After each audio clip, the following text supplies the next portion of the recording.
कक्षा 9 हिंदी काव्य के अंतर्गत कबीरदास साखी का अगला छंद।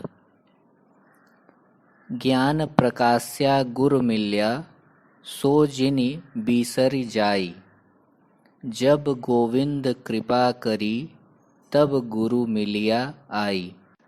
प्रस्तुत छंद में कबीरदास कहते हैं कि भगवत कृपा से ही गुरु की प्राप्ति होती है तथा गुरु के प्राप्ति के अनंतर ही ज्ञान की प्राप्ति होती है। कबीरदास कहते हैं ज्ञान प्रकाश्या गुरु मिल्या। गुरु मिल्या, गुरु के मिलने पर ही ज्ञान प्रकाश्या, ज्ञान का प्रकाश होता है या ज्ञान प्रकाशित होता है। सो जिनि बीसरि जाई, इसलिए कहीं ऐसा न हो कि हम उस गुरु को भूल जाएं। जब गोविंद कृपा करी तब गुरु मिलिया आई। जब भगवान की कृपा करी, जब भगवान अपनी कृपा करते हैं, जब भगवान की, ईश्वर की कृपा मनुष्य पे होती है, तभी सद्गुरु की प्राप्ति होती है। तब गुरु मिलिया आई, तभी हमें सद्गुरु की प्राप्ति होती है। और उस सद्गुरु के मिलने से, गुरु मिल्या अर्थात सद्गुरु के मिलने से ज्ञान प्रकाश्या, ज्ञान की प्राप्ति होती है। इसलिए हे मनुष्यों, सो जिनि बीसरि जाई, कहीं ऐसा न हो कि तुम उस गुरु को भूल जाओ, अर्थात उस गुरु को सदैव याद रखना चाहिए। यहाँ पर शांत रस का प्रयोग है, दोहा नामक छंद है, अनुप्रास अलंकार है तथा भाषा सधुक्कड़ी है। अगले छंद में कबीरदास कहते हैं माया दीपक नर पतंग भ्रमि भ्रमि इवै पड़ंत। कहे कबीर गुरु ज्ञान थैं एक आध उबरंत।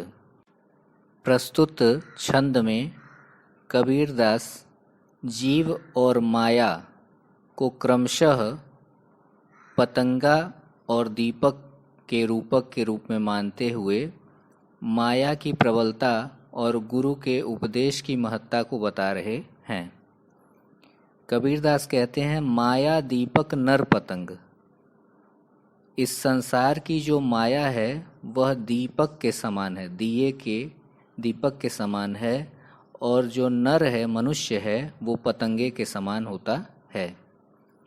भ्रमि भ्रमि इवै पड़ंत, जिस प्रकार पतंगा दीपक की चकाचौंध को देख करके बार बार उसके चारों तरफ घूमते हुए, भ्रमि भ्रमि चारों तरफ उसके घूमते हुए, नाचते हुए, इवै पड़ंत उसी दीपक में गिर पड़ता है, अपने आप को जला देता है, समाप्त कर लेता है, उसी प्रकार मनुष्य रूपी पतंगा माया रूपी या मायावी संसार रूपी दीपक को, उसकी चकाचौंध को समझ नहीं पाता है और बार बार जन्म मृत्यु के बंधन में बंधा रहता है।